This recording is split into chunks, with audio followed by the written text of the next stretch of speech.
Hi guys, welcome to my channel. आज हम discuss करेंगे ट्यूसडे का the newspaper, that is Tuesday 2 November 2021। हम इसमें देखते हैं जो भी इम्पोर्टेंट आर्टिकल्स आते हैं हमारे प्रीलिम्स और मेंस के पर्सपेक्टिव से, उन आर्टिकल्स को हम इसमें एनालाइज करते हैं और उनसे जो भी इम्पोर्टेंट पॉइंट्स बन सकते हैं वो मैं आपके सामने प्रेजेंट करती हूँ।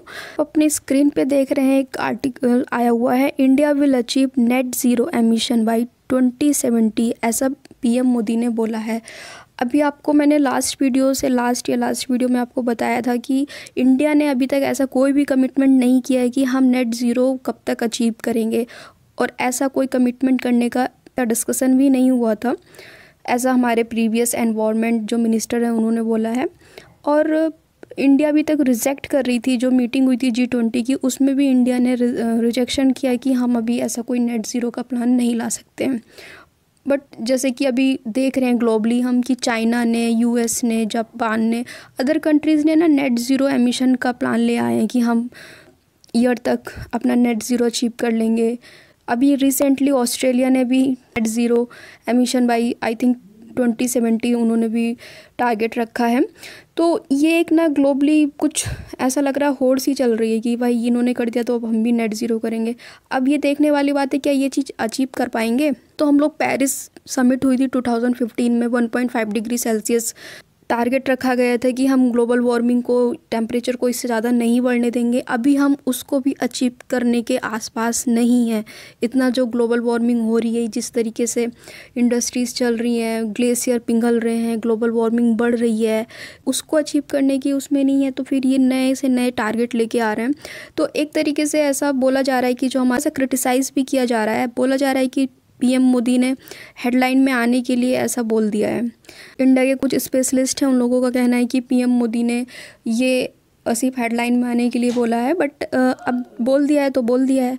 तो अब अभी तक इंडिया का टारगेट नहीं था, but now we have a target कि we will achieve net zero by 2070, कि हम 2030 तक जो हमारी एनर्जी का सोर्स है वो 50% हम रिन्यूएबल एनर्जी से करेंगे। यानी कि 2030 तक 50% एनर्जी हमारी जो होगी वो रिन्यूएबल एनर्जी होगी। और भी चीज़ें इस मीटिंग में कमिट की है। इन्होंने कमिट किया है कि हम रिड्यूस कर देंगे कार्बन एमिशन 2030 तक बाई 1 बिलियन टन। 2030 तक हम 1 बिलियन टन कार्बन को, ये आप यहाँ पे देख सकते हैं कि 2030 तक पीएम मोदी ने इस मीटिंग में कमिटमेंट ली है कि हम 2030 तक 1 बिलियन टन कार्बन एमिशन को रिड्यूस कर देंगे। उन्होंने क्या किया है यहाँ पे, जो हमारे रिन्यूएबल एनर्जी का टारगेट था ना 450 गीगावाट, उसमें और इंक्रीज़ कर दिया है बाई 2030। अब हो गया है 500 गीगावाट का टारगेट। तो ये आप अपना जहाँ भी आपने नोट्स बनाया उसमें अपडेट कर लीजिए। Now we have a target 500 gigawatt of renewable energy by 2030। और पीएम मोदी का कहना है कि भाई जो भी डेवलप्ड कंट्रीज़ हैं वो आए सामने और डेवलपिंग कंट्रीज़ की हेल्प करें और $1 ट्रिलियन की हेल्प करें to assist developing countries to fight climate change. मतलब जितनी हैं या वल्नरेबल कंट्रीज़ हैं जैसे आइसलैंड्स हैं बहुत सारे। तो अगर ये ना ग्लोबल वार्मिंग बढ़ती है तो ओशियन का लेवल भी बढ़ेगा और उन आइसलैंड के डूबने की संभावना बहुत ज़्यादा है। तो हम डेवलपिंग कंट्रीज़ हैं, जो डेवलप कंट्रीज़ हैं, उनके पास टेक्नोलॉजी पहले से है और वो बहुत 1850 से क्या कर रहे हैं, कार्बन डाइऑक्साइड का एमिशन कर रहे हैं। और हम लोग के पास तो लगभग 100 साल बाद ये टेक्निक या इस तरीके से हम लोग थोड़ा सा उभरे हैं इन सब चीज़ों में। तो ये कहीं ना कहीं डिफरेंस आता है कि हम लोग कम जिम्मेदार हैं। तो इस वजह से मोदी जी ने क्या कहा है कि भाई आप डेवलपिंग कंट्रीज़ की हेल्प करिए, टेक्नोलॉजी उनको भी दीजिए कि हाँ कैसे इन्वायरमेंट में हम बदलाव ला सकते हैं, क्लीन एनर्जी, अच्छी अच्छी टेक्नोलॉजी को ट्रांसफ़र करिए। तो ये सब कहना है पीएम मोदी का कि जो डेवलप्ड कंट्रीज़ है वो एटलीस्ट $1 ट्रिलियन का फाइनेंस करें फॉर फाइट क्लाइमेट चेंज। और एक यहाँ पे मोस्ट इम्पोर्टेंट एक स्टेटमेंट है, जो यूएन में ये जो समिट हुई थी तो उसका जो एक थीम बोल सकते हैं वो क्या था कि countries must act to save humanity. Because जो यूएन के चीफ हैं एंटोनियो, उन्होंने एक स्टेटमेंट दिया है, we are digging our own graves, means कि हम अपनी ही कब्र खोद रहे हैं। अगर हम क्लाइमेट चेंज पे काबू नहीं पा पाते हैं, अगर हमने जो पेरिस एग्रीमेंट किया है, ये सब जैसे ग्लेशियर पिघल रहे हैं, सब आप न्यूज़ देखते होंगे कितनी ज़्यादा ग्लोबल वार्मिंग हो गई है। तो अगर हम इन सब चीज़ों पे कंट्रोल या एक अपनी टेक्नोलॉजीज़ में कुछ इम्प्रूवमेंट नहीं करते हैं रिगार्डिंग ऑक्साइड या कार्बन एमिशन, तो हम अपनी ही कब्र खोद रहे हैं। इसका नुकसान इसका भुगतान हमें करना पड़ेगा। अब ये जो मीटिंग हुई थी COP26। अब मैं आपको ये जो COP26 है इसके बारे में डिटेल से बता देती हूँ, कब स्टार्ट हुआ, क्यों स्टार्ट हुआ और अब तक कितनी मीटिंग्स हो चुकी हैं, इसके बारे में हम डिस्कस करते हैं। क्योंकि बिकॉज जो एग्ज़ाम में आएगा ना, तो वो हमारे जो IAS का प्रीलिम्स होता है या PCS का एग्ज़ाम होता है, तो उसमें ये फैक्ट पूछ लिए जाते हैं। तो अब हम फैक्ट्स को देखते हैं। क्लाइमेट चेंज पे जो कन्वेंशन है ना, ये 1992 में साइन की गई है और इसको क्या बोलते हैं, UNFCCC, because it's full form is United nation framework convention on climate change. Climate change को लेके एक कन्वेंशन बनाई गई, मौके पे बनाई गई थी। यूनाइटेड नेशन की कॉन्फ्रेंस हो रही थी एनवायरनमेंट एंड डेवलपमेंट को लेकर, कॉन्फ्रेंस हो रही थी। इसको दूसरे नाम से भी जानते हैं, इसको अर्थ समिट भी कहते हैं। आप कहीं कहीं पर देखेंगे अर्थ समिट लिखा होगा, या फिर रियो समिट या रियो कॉन्फ्रेंस। आप यहाँ पे देख सकते हैं, India is among the few countries to host conference of parties. COP का फुल फॉर्म है conference of parties of all 3 Rio conventions on climate change. Rio conventions की 3 कन्वेंशंस हैं क्लाइमेट चेंज पे, उन तीनों को होस्ट करने वाली इंडिया एक ऐसी कंट्री है जिसने कि इसकी तीनों कन्वेंशन को होस्ट किया है। वो कौन कौन सी है देख लेते हैं। तो बायोडाइवर्सिटी को लेके है, एक हमारी डिसर्टिफिकेशन को लेके है, कन्वेंशन ऑन कॉम्बैट। इसमें क्या होता है, जितने भी लैंड है ना जो उपजाऊ नहीं बचे हैं उसको फिर से उसमें सुधार लाना, तो ये उससे रिलेटेड है। और एक हमारी बायोडाइवर्सिटी से रिलेटेड हो गई और एक हमारी क्लाइमेट चेंज से। तो हम इन तीनों कन्वेंशन को होस्ट कर चुके हैं। ओके, प्रीलिम्स में क्वेश्चन आता है कि इंडिया ने जो रियो कन्वेंशंस की होती है उसमें प्रोटोकॉल्स हैं या जितनी भी कन्वेंशंस अदर कन्वेंशन दी है, क्या उनको होस्ट किया है। तो उसमें ऑप्शन दे देगा कि इसमें से कौन कौन सी इंडिया होस्ट कर चुका है। तो यहाँ पे मैंने आपको बता दिया, तीनों को होस्ट कर चुका है, क्लाइमेट वाली भी, बायोडाइवर्सिटी वाली भी और डिसर्टिफिकेशन की भी। हमारा एक क्लाइमेट चेंज सर्टिफिकेशन है ना UNFCCC, अब तक 197 कंट्रीज़ ने इसको रेटिफाइड कर दिया है। रेटिफाइड करने का मतलब क्या है कि वो जो भी इसमें रूल बन रहे हैं ना, उसको अपनी कंट्री में जितने भी नियम बनाएंगे उसको मद्देनज़र रखते हुए नियम बनाएंगे। और क्लाइमेट चेंज से रिलेटेड जो भी कन्वेंशंस बनी है वो पेरिस एग्रीमेंट के थ्रू ही बनी है। तो इसकी पेरेंटिटी में क्या हुआ था, 1997 में क्योटो प्रोटोकॉल बनी। अब आपसे ना पूछ लिया जाता है कि क्योटो प्रोटोकॉल किससे रिलेटेड है, तो ये किससे रिलेटेड है, क्लाइमेट चेंज से रिलेटेड है। उसमें ऑप्शन दे देगा हैजार्डियस सब्सटेंसेस या अदर कोई भी। तो क्योटो प्रोटोकॉल मैक्सिमम टाइम पूछ लिया जाता है कि क्योटो प्रोटोकॉल किससे संबंधित है, तो ये किससे संबंधित है, क्लाइमेट चेंज से संबंधित है। अब इसका ऑब्जेक्टिव क्या है, अपने भी मतलब अगर क्लाइमेट चेंज होगा तो जाहिर सी बात है कि बहुत सारे डेंजरस, जैसे कि सूखा पड़ना या फिर बाढ़ आना, बहुत तरह की कैलेमिटीज़ आ सकती हैं। तो उन सब से बचने के लिए, उन सब को प्रिवेंट करने के लिए हम लोग ये स्टेबलाइज करते हैं कि ग्रीन हाउस गैसेस का कंसंट्रेशन जो एटमॉस्फेयर में है, उस सब आपदाओं से बचने के लिए। तो इसका ऑब्जेक्टिव क्या है, to achieve stabilization of green house gases concentration in the atmosphere at a level that would prevent dangerous repercussion. Green house gases का लेवल है वो एक लेवल तक रखना है, उस लेवल से नहीं बढ़ने देना है कि ये हमारे लिए हार्मफुल हो जाए, हमारे लिए बहुत सारी प्राकृतिक आपदाएं आ जाए, ऐसा ना हो। इसलिए हमें उनको एक लिमिट तक ही एक लिमिट तक ही उसको रखना है, उससे ज़्यादा नहीं बढ़ने देना है।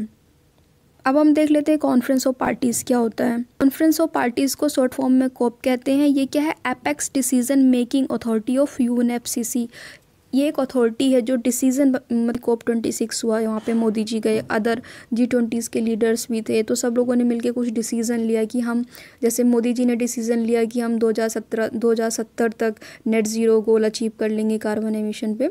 तो सेम एज ये क्या है, डिसीज़न मेकिंग अथॉरिटी है COP26। तो यहाँ पे लोग मिलते हैं, डिसीजंस लेते हैं, मीटिंग होती है।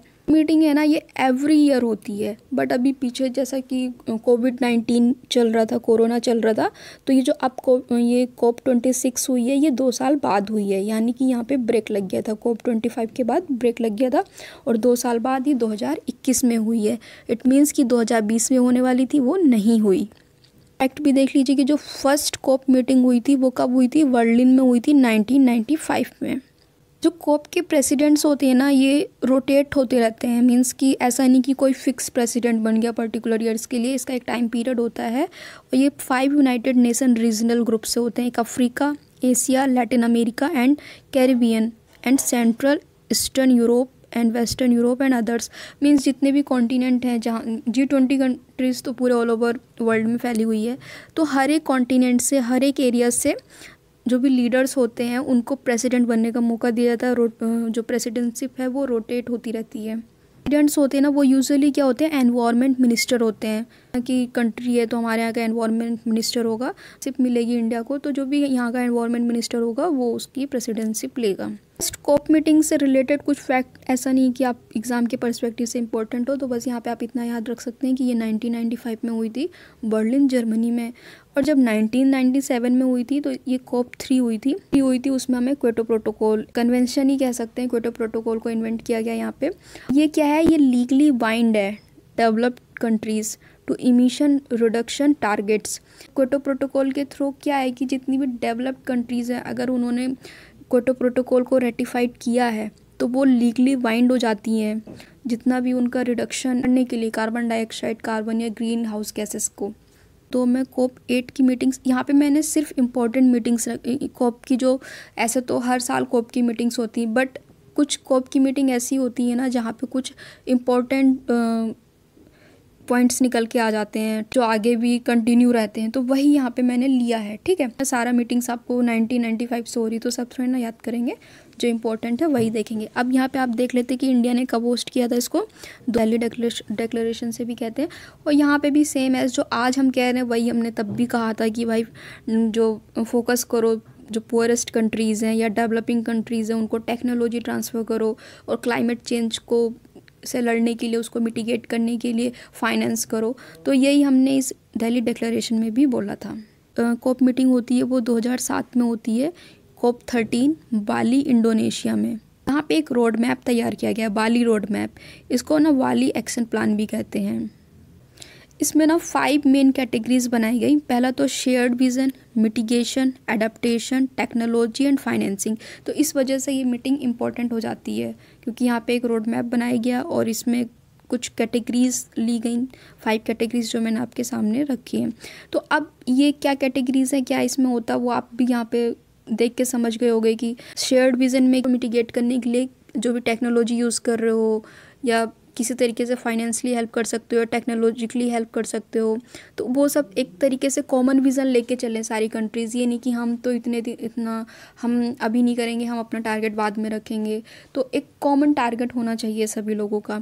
मिटिगेशन करें, मतलब में जो भी ग्लोबल वार्मिंग हो रही है, ग्रीन हाउस गैसेस या कार्बन एमिशन, कार्बन डाइऑक्साइड, तो उसको कम किया जाए, ऐसी टेक्नोलॉजीज़ को अडॉप्ट किया जाए या ऐसे मेथड्स को अडॉप्ट किया जाए अपने लिविंगहुड के लिए जो क्लाइमेट चेंज में या ग्लोबल वार्मिंग में ज़्यादा इम्प्लीमेंट ना करे। ऑब्वियसली टेक्नोलॉजी ट्रांसफ़र करे और फाइनेंस करे। तो ये इसमें रोड मैप रखा गया था। तो ये ना जाता है कि बाली इंडोनेशिया में जो कोप 13 हुई थी तो उसमें कौन कौन से 5 मेजर पॉइंट्स रखे गए थे, तो ये पॉइंट्स थे। तो ये आप इसको मेमोराइज कर सकते हैं। 10 में कोप 16 ये कैनकन में हुई थी। इसको एक और चीज़ कहते हैं कैनकन एग्रीमेंट। एक पैकेज है जो डेवलपिंग नेशन है उनको असिस्ट करने के लिए, उनको हेल्प करने के लिए, ताकि वो क्लाइमेट चेंज से डील कर सकें। इसमें क्या किया गया, एक तो ग्रीन क्लाइमेट फंड बनाया गया और technology mechanism and कैंकन adaptation framework को इस्टेब्लिश किया गया। कैंकन एग्रीमेंट है, एग्जाम में आ जाएगा कैंकन एग्रीमेंट किससे रिलेटेड है। तो फर्स्ट ऑप्शन तो होगा कि ये आपका क्लाइमेट चेंज से जो क्लाइमेट चेंज है उसके रिलेटेड है। अब इसमें अब इसमें ऑप्शन पूछ सकता है क्या यहाँ पे ग्रीन क्लाइमेट फंड की बात की गई थी। तो यहाँ पे ग्रीन क्लाइमेट फंड बना था, ऑब्वियसली यहाँ पे ग्रीन क्लाइमेट फंड बना था। और टेक्नोलॉजीज़, मैकेनिज्म, इन सबको भी अडॉप्ट करने की बात कही गई थी। कोप 17 जो डरबन में हुई थी, यहाँ पे गवर्नमेंट्स कमिट करती हैं कि हमें एक नया यूनिवर्सल क्लाइमेट चेंज एग्रीमेंट बनाना चाहिए, कि जो बिकॉज जितने भी प्रीवियस हमने बनाया वो कुछ ज़्यादा वर्क नहीं कर रहे। वर्क क्यों नहीं कर रहे, बिकॉज कंट्री कोऑपरेट नहीं कर रही हैं। तो यहाँ पे गवर्नमेंट्स ने कमिट किया कि हम कुछ 2015 तक हमें कुछ नया क्लाइमेट चेंज को लेके एग्रीमेंट लेके आते हैं। तो इसमें एक ऐसी बात की गई थी। इनका नतीजा है कि जब 2015 में मीटिंग हुई कोप 21, तो वहाँ पे पेरिस एग्रीमेंट बनाया गया। पेरिस एग्रीमेंट क्या है, तो बोला गया है कि जो हमारा ग्लोबल टेम्परेचर है उसको 2.0 डिग्री सेल्सियस से नीचे रखना है। इंडस्ट्रीज़ ना होती तो अगली सब जो ग्लोबल वार्मिंग बढ़ी है ना, जो टेम्परेचर में ऑब्वियसली एक रोटेशन, जो अर्थ है वो रोटेट हो रही है, चेंजेस आ रहे हैं। तो ऐसा नहीं है कि सिर्फ ग्लोबल वार्मिंग ही रिस्पॉन्सिबल है टेम्परेचर इंक्रीमेंट को। थोड़ा थोड़ा इंक्रीमेंट जो हमारी अर्थ है ना, उसमें जो एनवायरनमेंट है उसमें ऑटोमेटिकली भी एक इंक्रीमेंट होना है। बट जब से हमने इंडस्ट्रीज़ लगा दी है ना, तब से बहुत ज़्यादा ये इसकी जो रफ्तार है वो बहुत तेज़ हो गई है। जितने भी रिच नेशंस मीन्स एक तो G7 कंट्रीज़ हो गई, वो सब रिच कंट्रीज़ हैं, और developed countries, other developed countries also. $100 billion का एक फ़ंड बनाइए, इसको क्या करिए, जितनी भी डेवलपिंग कंट्रीज़ है उनको हेल्प करिए, उनको फाइनेंस करिए क्लाइमेट चेंज से फाइट करने के लिए। 2016 में COP22 आता है कि भाई एक रूल बुक बनाओ पेरिस एग्रीमेंट के लिए। तो एक रूल बुक लॉन्च की गई कि हम लोग जो पेरिस एग्रीमेंट है उसको कैसे फॉलो करना है, कैसे फॉलो नहीं। तो यहाँ पे अगर एग्ज़ाम में पूछ लिया जाता है कि रूल बुक कब बनाएगी पेरिस एग्रीमेंट को लेके, तो ये हमारी COP22 में बनाई गई, COP23 जर्मनी में। यहाँ से भी कुछ इंपॉर्टेंट पॉइंट्स निकल के आते हैं, वो देख लेते हैं। ये क्लाइमेट चेंज को लेके जो पेरिस एग्रीमेंट है वो 2020 के बाद कैसे वर्क करना है। 2015 से 2020 तो हो गया, 2020 के बाद अब क्या क्या सुधार करने हैं, कैसे मिटिगेट करना है एनवायरनमेंट को, कैसे फाइट करनी है, तो उसको लेके यहाँ पे बात कही गई है। इसको ना फिजी ने होल्ड किया था, एक स्मॉल आइसलैंड कंट्री है ये, डेवलपिंग स्टेट है इसको, नॉट डेवलपिंग स्टेट है एक्चुअली। होना तो ये बोन जर्मनी में था, बट शायद कुछ इशू आ गया था जिस वजह से फिजी ने इसकी जिम्मेदारी ले ली थी कि हम कराएंगे। नेक्स्ट है COP24 पोलैंड में हुई थी, कैटोवाइस में 2018 में। पहले बात की कि एक हम रूल बुक बनाएंगे पेरिस एग्रीमेंट को लेके, 2020 के बाद के रूल्स कैसे आपको फाइट करना है क्लाइमेट चेंज को लेके। तो यहाँ पे फाइनलाइज की गई rule book regarding 2015 Paris agreement. तो ये सारे ना पॉइंट्स है जो आपको मेमोराइज करने हैं। क्लाइमेट फाइनेंसिंग फैसिलिटीज़, सबसे बड़ा मुद्दा तो यही है फाइनेंस का और टेक्नोलॉजी का। अगर ये दो चीज़ हो जाए तो फिर क्लाइमेट चेंज से फाइट करने में बहुत आसानी होगी, अगर डेवलप्ड कंट्रीज़ डेवलपिंग कंट्रीज़ की हेल्प कर देती हैं। 2019 में COP25 हुआ था स्पेन के मैड्रिड में। यहाँ पे कोई भी ऐसा कंक्रीट प्लांट नहीं लिया गया रिगार्डिंग क्लाइमेट अर्जेंसी। अब 26 हुआ है क्योंकि 20 में तो कोरोना ने कुछ होने नहीं दिया, तो अब ये COP26 हुआ है। COP26 नेक्स्ट आर्टिकल देख रहे हैं कि सुप्रीम कोर्ट ने कहा है कि हम ब्लैंकेट बैन नहीं लगा सकते सारे फायर क्रैकर्स पे। ऐसा क्यों हुआ है कि जो कुछ फायर क्रैकर्स इंडस्ट्रीज़ थी ना, कैलकाटा में क्या हुआ, अभी दुर्गा पूजा हुई या अदर फेस्टिवल्स हुए, तो वहाँ के हाई कोर्ट ने ना रोक लगा दी थी फायर क्रैकर्स पे कि नहीं बेचना है, ना बनाना है, ना कुछ दगाना है। तो ये इसको लेके ना ये सुप्रीम कोर्ट गए, तो सुप्रीम कोर्ट का कहना है कि भाई ब्लैंकेट बैन तो नहीं लगाया जा सकता, बिकॉज इंडस्ट्री है उसमें भी कुछ वर्कर वर्क कर रहे हैं। जब तक उसका सब्सटीट्यूट आप नहीं ढूंढ लेते हो, ऐसी बात है कि आप उसको बंद कर दोगे कि भाई नहीं बनना, तो उनकी सैलरी कहाँ से आएगी, फिर वर्क कर रहे हैं उनको सैलरी कहाँ से आएगी। तो एक ये रोजी रोटी का सवाल हो जाता है। तो इसलिए सुप्रीम कोर्ट ने ही बोला है कि भाई ब्लैंकेट बैन तो नहीं लगा सकते, बट हाँ हम करते हैं उन पे बैन है, बट एटलीस्ट कुछ ऐसे फायर क्रैकर्स है जिनको छूट दी जा सकती है। तो ये इस आर्टिकल में बोला गया है। आप देख रहे हैं कि Modi discuss Afghanistan with Boris Johnson. PM है बोरिस जॉनसन, इन्होंने और मोदी ने कुछ डिस्कस किया। पहले तो अफ़गानिस्तान के बारे में डिस्कस किया। अफ़गानिस्तान में जितना भी इशू चल रहा है, फेमाइन हो रही है, वहाँ पे खाने पीने की दिक्कत आ रही है, मेडिसिन्स की दिक्कत आ रही है, या ह्यूमैनिटी को लेकर दिक्कत आ रही है, तो उस पे साथ में मिलकर वर्क करना है, उन प्रॉब्लम्स को सॉल्व करना है। सेक्टर ये अफ़गानिस्तान को लेकर बात कही गई थी। जो यहाँ पर मेन पॉइंट है वो हम डिस्कस करते हैं।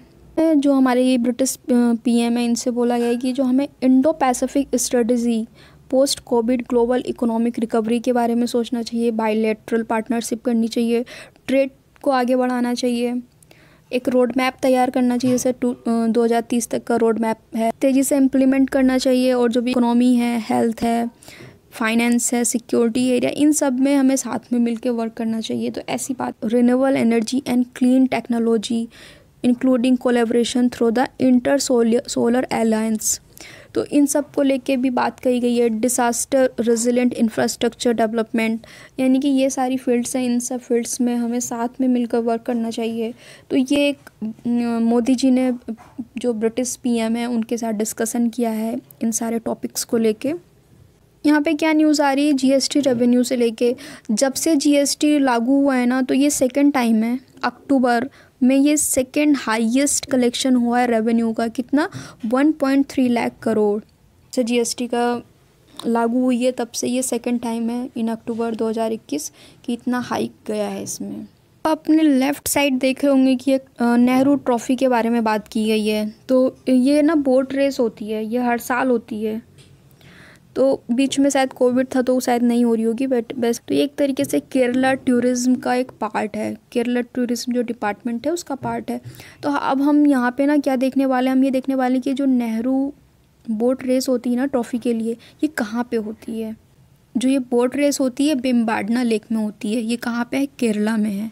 अब यहाँ पे ना 2 पॉइंट पे आप थोड़ा सा गौर दीजिएगा, एक तो लार्जेस्ट, एक तो लॉन्गेस्ट। तो this is the largest lake in Kerala, ये केरला का सबसे बड़ा लेक है। और लॉन्गेस्ट यानी लंबाई में सबसे बड़ा लेक है इंडिया का। लार्जेस्ट लेक नहीं है इंडिया का, लॉन्गेस्ट लेक है इंडिया का। ओके, तो ये पॉइंट आपको थोड़ा सा मेंशन किया है यहाँ पे मैंने, और आप भी ध्यान रखिएगा। बीएस को पुन्नामला लेक भी कहते हैं, कोच्चि लेक भी कहते हैं, बेम्बेडन कोल भी कहते हैं।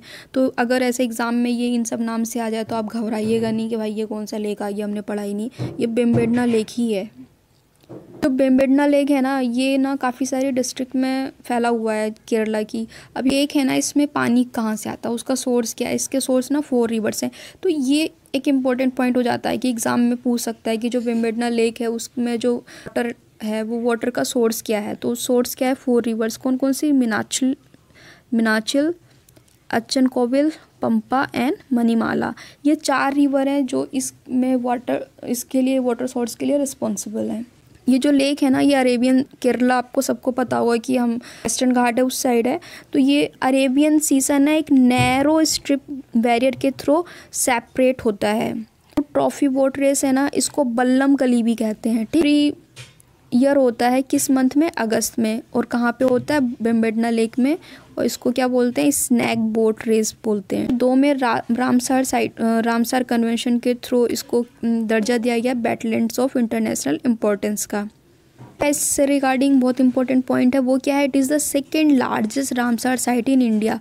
तो भाई ये एग्ज़ाम में आ सकता है, ठीक है। ये सब आपको मेमोराइज़ करना पड़ता है, और ये सारे फैक्ट मैं बहुत ज़्यादा मेहनत करके सर्च करके आपके सामने लेके आती हूँ। तो आप मुझे अप्रिशिएट करने के लिए एटलीस्ट मेरा चैनल तो सब्सक्राइब कर सकते हैं। तो ये ना आपको कहीं नहीं मिलेंगे। आप मैगज़ीन सर्च करोगे, न्यूज़पेपर, इतना टाइम वेस्ट करोगे, वो टाइम आप अपनी पढ़ाई में लगा सकते हो। तो जब आपको स्पून फूडिंग कराया जा रहा है, मैं यहाँ पे आपको स्पून फूडिंग करा रही हूँ, मतलब सारी डिटेल्स लेके आ रही हूँ और आपको प्रोवाइड करा रही हूँ। तो ये आपके लिए एक अच्छा मौका है ना। लाइफ बहुत छोटी होती है, सारा खुद ही एक्सपीरियंस करोगे, फिर उसके बाद कुछ करोगे ना तो फिर एज निकल जाएगी। तो दूसरों के एक्सपीरियंस से भी सीखना चाहिए। तो मेरा कहना यहीं पे है कि मैं यहाँ पे इतनी सारी डिटेल्स आपके लिए लेके आती हूँ। तो आप मेरे वर्क को अप्रिशिएट करने के लिए वीडियो को लाइक कर सकते हैं और चैनल को सब्सक्राइब कर सकते हैं। तो ये आप यहाँ पे देख सकते हैं कि जो it is the second largest Ramsar site in India. पहला कौन सा है, सुंदरवन इन वेस्ट बंगाल। ओके, ये पॉइंट ना आप जहाँ भी नोट्स बनाते हो ना एनवायरनमेंट के, तो वहाँ पे ना आप लिख लो। बिकॉज कभी भी आप एग्ज़ाम दे रहे हो, ठीक है, जब तक आपको क्वालिफाई नहीं होता आपको एग्ज़ाम देना है, ठीक है। तो पूछा जा सकता है कि गवर्नमेंट जॉब में जा रहे हैं ना, तो ये सारी चीज़ें आजकल तो एनवायरनमेंट से बहुत क्वेश्चंस आते हैं। तो ये ना बहुत इंपॉर्टेंट पॉइंट है। एक्चुअली ये ना साउथर्न नेम है, तो थोड़ा सा इनको प्रोनाउंस करने में ना दिक्कत होती है। इसका नाम है कुमाराकोम बर्ड सेंचुरी। ये कहाँ पे लोकेटेड है, east coast of lake coast पे क्या है, एक बर्ड सेंचुरी है। मोस्ट इम्पोर्टेंट थिंग, 2019 में एक आइसलैंड बनाया गया, विलिंगडन आइसलैंड, सी पोर्ट। इस पे एक सी पोर्ट लोकेटेड है, यहाँ कोच्चि सिटी में, केरला में आती है। ये बेम्बेडना लेक से ही ना, बेम्बेडना का थोड़ा सा पार्ट है, उसको अलग करके इसको विंगल्डन आइसलैंड बना दिया गया एज फॉर सी पोर्ट। और most important thing here, it is a salt water lake. Okay, next आप देख रहे हैं डॉल्फिन से रिलेटेड आर्टिकल है। अभी हमने बेम्बेडना लेक की बात कर ली, अब हम डॉल्फिन की बात करेंगे। देखिए यहाँ पे इसको रेस्क्यू किया गया है। तो ये इसमें जो मोस्ट इम्पोर्टेंट बात हो जाती है इस आर्टिकल की, वो डॉल्फिन के बारे में, वो भी गैंगेटिक डॉल्फिन। आपको पता होना चाहिए जो गैंगेटिक डॉल्फिन है वो हमारा नेशनल एक्वेटिक एनिमल है। ओके, ये 2009 में गवर्नमेंट ऑफ इंडिया ने डिक्लेयर किया था। अब हम बात कर लेते हैं डॉल्फिन के बारे में। सबको पता होगा या हो सकता है ना भी पता हो, ये जो डॉल्फिन होती है ना, ये जनरली ब्लाइंड होती हैं। तो ये अपना शिकार कैसे करती हैं, ये ना एक अल्ट्रासोनिक वेव जिसको इको लोकेशन कहते हैं, एज अ सोनार वेव होती है। ये ना वेव्स छोड़ती हैं और जो भी ऑब्जेक्ट होता है, जो भी शिकार होता है, उससे वो टकरा के रिटर्न होके इनको रिसीव होती है और वो इनके माइंड में एक इमेज सी बना देता है पर्टिकुलर ऑब्जेक्ट का, और ये उसको वेव्स को फॉलो करके अपना शिकार कर लेती हैं। तो इनका तरीका होता है अपना लाइवलीहुड को चलाने का।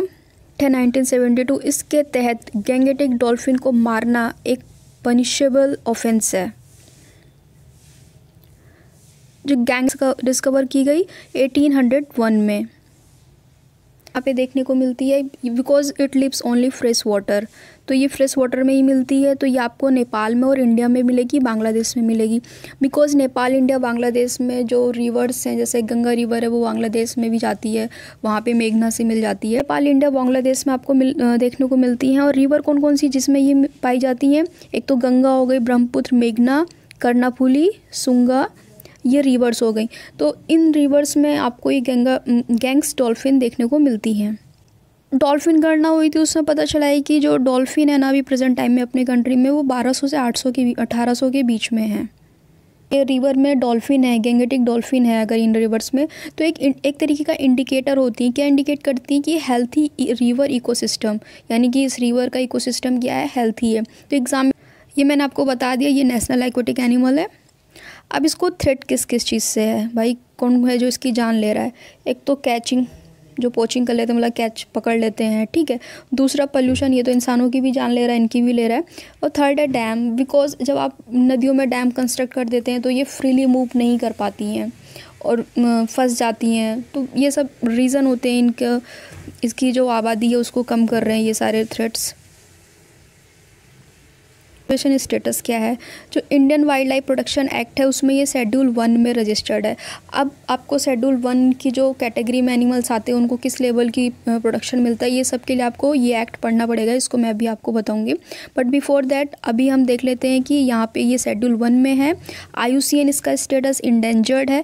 ऐसी एक साइट्स होती है, convention on international trade in endangered species, इसमें ये मोस्ट इंडेंजर्ड है। होती है कन्वेंशन ऑन माइग्रेटरी स्पीसीज, उन्होंने इसको अपेंडिक्स 2 में रखा है, ठीक है। तो हम देख लेते हैं क्या गवर्नमेंट ने इसको सेव करने के लिए, इनकी पॉपुलेशन को बढ़ाने के लिए कुछ कदम उठाए हैं। यस, ऑब्वियसली, जैसे प्रोजेक्ट टाइगर था ना, उसी के लाइन पे इन्होंने प्रोजेक्ट डॉल्फिन स्टार्ट किया। ये कब स्टार्ट किया है? ये इंडिपेंडेंस डे 2020 में स्टार्ट किया है। बिहार है ना, बिहार में डॉल्फिन सेंचुरी बनी है, इसका नाम है विक्रमशिला गैंग्स डॉल्फिन सेंचुरी। तो ये सारे पॉइंट्स बहुत एनवायरनमेंट के नोट्स बना रहे हो वहाँ पे इसको नोट कर लो। 5 अक्टूबर को national Ganga river dolphin day मनाया जाता है। एक्चुअल में ये क्या है, ये एक मिशन है गंगा क्लीनिंग का। तो इसको हम 5 अक्टूबर को क्या मनाते हैं? National Ganga river dolphin day. और ये किस मिशन से रिलेटेड है? जो गंगा है, गंगा की सफाई से रिलेटेड है। ये जो वाइल्ड लाइफ प्रोटेक्शन एक्ट है ना, ये 1972 में चर्चा में आया। ये क्या करता है? ये प्रोटेक्ट करता है कंट्रीज़ के जितने भी वाइल्ड एनिमल्स हैं, वर्ड हैं, प्लांट स्पीसीज़ हैं। वाइल्ड लाइफ प्रोटेक्शन एक्ट में क्या प्लांट भी आते हैं? इस एक्ट को अमेंड किया गया 2006 में। इस एक्ट में ना 6 शेड्यूल्स हैं जो अलग अलग लेवल की प्रोटेक्शन देते हैं फ्लोरा फोना को। जो शेड्यूल 1 है एंड शेड्यूल 2 है, ये एब्सोल्यूट प्रोटेक्शन प्रोवाइड कर, मीन्स अगर कोई शेड्यूल 1 और शेड्यूल 2 में कोई एनिमल लिस्टेड है, उसकी किसी ने पोचिंग कर दी है, तो उसको बहुत मतलब मैक्सिमम पेनल्टीज़ जो भी ये देते होंगे वो प्रोवाइड होगी। Schedule 5 include species that may be hunted, मतलब कुछ स्पीसीज है जिनको हंट किया जा सकता है, जिनकी पॉपुलेशन ज़्यादा है, उनको शेड्यूल 5 में रखा जाता है। कुछ species, wild life animal, plant, इनको लेके क्या हमारा संविधान, कॉन्स्टिट्यूशन भी कुछ कहता है? तो हाँ कहता है। जो हमारा आर्टिकल 48 है ना DPSP में, उसमें बोला गया है स्टेट को कि स्टेट को ये करना चाहिए, सेफ गार्ड बनाने चाहिए अपनी वाइल्ड लाइफ फॉरेस्ट को प्रोटेक्ट करने के लिए। तो ये जो आर्टिकल 48 है ना, ये कब ऐड किया गया है? 42nd अमेंडमेंट एक्ट के थ्रू ऐड किया गया है। तो ये आपको माइंड में रखना है कि जो आर्टिकल 48 है ये किसके रिगार्डिंग है? अपनी वाइल्ड लाइफ को प्रोटेक्ट करने के लिए। और ये कब ऐड किया गया है? 42nd अमेंडमेंट एक्ट के। तो ये फंडामेंटल ड्यूटीज़ से रिलेटेड है। नागरिक हैं उनको उसकी ऐसा ये मतलब जितने भी ऑर्डिनरी पीपल्स हैं तो उनकी ये ड्यूटी होनी चाहिए कि अपना जो उनका नियर बाई एनवायरनमेंट है उसको वो सेफ़ रखें। फॉरेस्ट है, लेक है, रिवर्स हैं, वाइल्ड लाइफ है, तो इन सब जो भी लिविंग क्रिएचर हैं तो इन पर भी थोड़ा सा ध्यान रखें, उनको प्रोटेक्ट करें अपने नियर बाई के। तो ये जो हम सिटीजन्स हैं, हमारी भी ड्यूटी है अकॉर्डिंग टू आर्टिकल 51।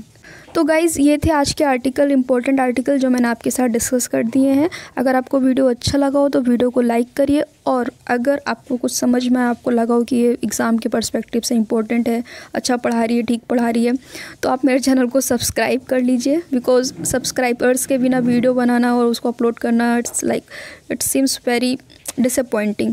तो अगर आपको अच्छा लगता है मेरी वीडियो देखना, अगर आपको समझ में आता है, तो प्लीज़ आप चैनल को सब्सक्राइब कर लीजिए और नोटिफिकेशन बेल का जो आइकन है उसको ऑन कर लीजिए। Thanks for watching.